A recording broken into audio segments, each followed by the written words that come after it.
Welcome to today's deep dive. We're going to be exploring a discovery that, literally changed how we see the universe. Imagine you're an astronomer. You're using a super sensitive antenna, you're listening to the cosmos, and all you hear is this weird hum, like a faint whisper from everywhere and nowhere at the same time. That's a great way to put it, a cosmic whisper. And that's exactly what happened back in 1965 with Arno Penzias and Robert Wilson at Bell Telephone Laboratories. We have their original papers for this deep dive, and it's amazing to see how this discovery, unfolded. So they were working with this giant horn antenna, not even trying to unravel the mysteries of the universe, right? Their goal was much more down to earth. Yeah, they were actually focused on improving satellite communication. To do that, they needed to eliminate all sources of interference, any unwanted noise, basically, in their antenna. Okay, so what kind of noise are we talking about here? Well, astronomers measure something called antenna temperature. It's basically a way to quantify the intensity of radio signals. It's not temperature in the way we usually think about it. It's more like a measure of the energy coming from a particular direction in the sky. So any excess in that temperature could be a sign of something interesting, or just some pesky interference they needed to get rid of. Okay, so Penzias and Wilson are trying to make this antenna as quiet as possible. And that's where things get really interesting, right? Exactly. They were incredibly meticulous. They accounted for everything, possible interference from the atmosphere, the electronics of the antenna itself. They even cleaned out pigeon droppings that had accumulated in the horn. Really? Pigeon droppings? Yeah, they really thought of everything. But no matter what they did, there was this persistent excess antenna temperature of about 3.5 degrees Kelvin. 3.5 degrees Kelvin. That doesn't sound like a lot. It might not seem like much, but in the context of their incredibly sensitive measurements, it was a huge anomaly. They were baffled. They couldn't figure out where this excess noise was coming from. It seemed to be coming from every direction in the sky constantly. So they had this mysterious signal that just wouldn't go away.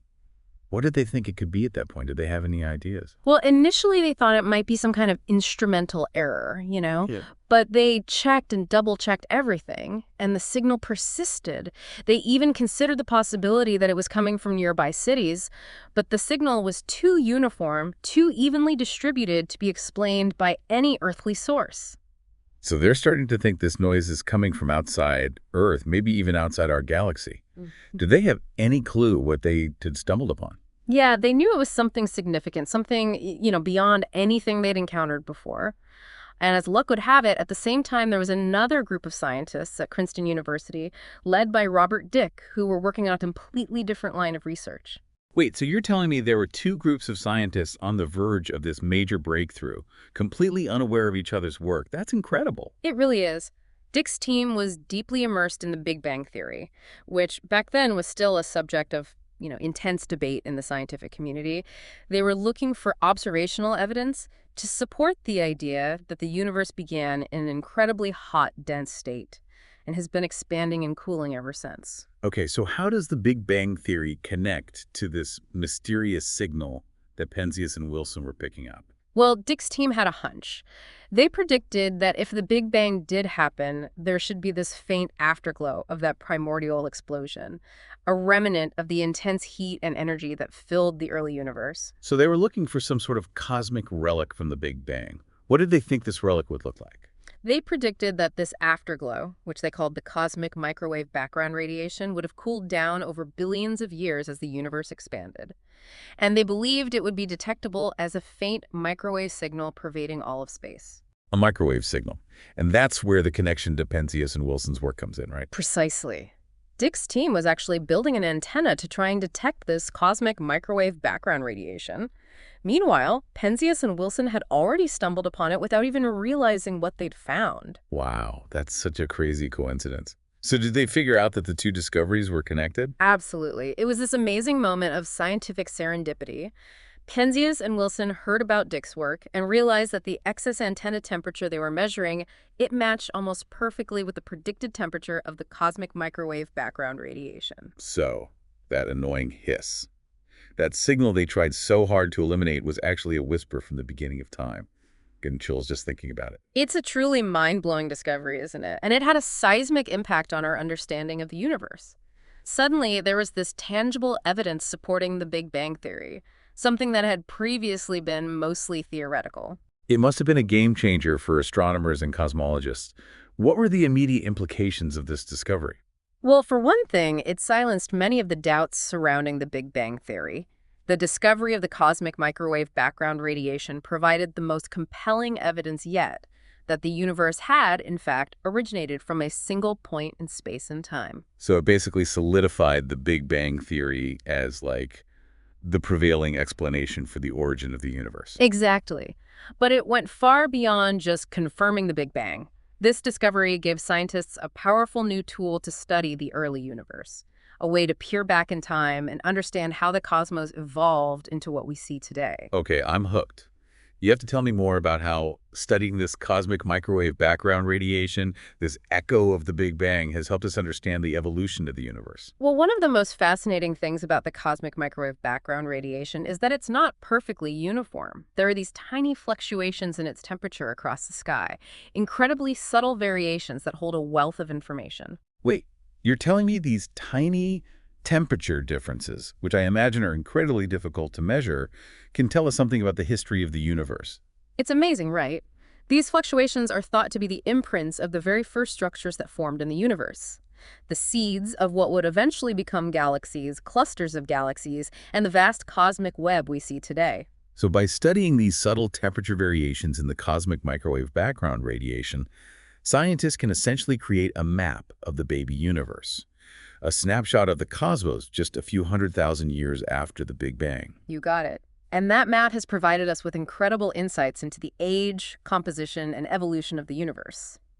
It's like having a cosmic time machine, allowing us to rewind the clock and witness the universe in its infancy. This is incredible stuff. But I have to admit, I'm still struggling to grasp how these tiny temperature fluctuations translate into a map of the early universe. Can you break it down for me a little further? Okay, so imagine the early universe as this vast, hot soup of particles and energy. Now imagine that soup is not perfectly smooth, but has tiny ripples and variations in density. Okay, I can picture that. But how do those ripples in the soup translate into temperature differences in the cosmic microwave background radiation? Well, those denser regions, they had slightly stronger gravity, and that gravity pulled in more matter over time. As this matter clumped together, it heated up. So the hotter regions in the cosmic microwave background map correspond to areas where matter was more densely packed in the early universe. Exactly. And those denser regions eventually became the seeds for the formation of galaxies and clusters of galaxies. It's like looking at a blueprint of the universe's large-scale structure. Wow, so those tiny temperature differences are like a cosmic fossil record, preserving the imprints of the universe's earliest structures. That's incredible. It really is. And over the past few decades, scientists have developed these increasingly sophisticated instruments like the CUB, WMAP, and Planck satellites to map the cosmic microwave background radiation with just astonishing precision. So we've gone from this accidental discovery of a mysterious hiss to creating incredibly detailed maps of the universe's baby picture. It's mind-boggling to think how far we've come. It's a testament to human ingenuity and our, insatiable curiosity about the universe. And these maps haven't just confirmed the Big Bang, they've revealed a universe that's far stranger and more complex than we ever imagined. What do you mean? What else have we learned from studying the cosmic microwave background radiation? Well, for example, we've learned that the universe is composed not only of the ordinary matter that we can see, but also vast amounts of something called dark matter and a mysterious force called dark energy. Okay, dark matter and dark energy. Those sound pretty mysterious. Can you shed some light on what those are? Well, we can only detect dark matter indirectly through its gravitational effects on visible matter. It doesn't interact with light, which is why we can't see it directly.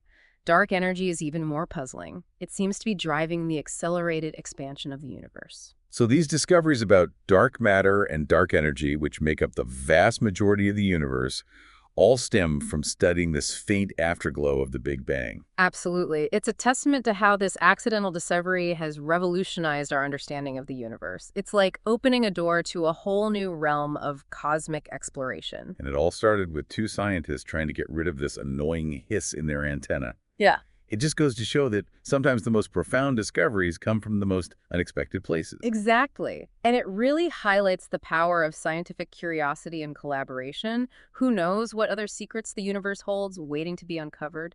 What do you think? Does this make you wonder what else might be out there? Absolutely. It makes you realize how much we still don't know. and how much there is left to explore. And it all circles back to that faint signal, that whisper from the beginning of time that changed everything. Well, on that note, I think we've reached the end of our deep dive. But I hope this leaves you, our listener, with a sense of wonder and a renewed appreciation for the vastness and mystery of the universe. Keep looking up,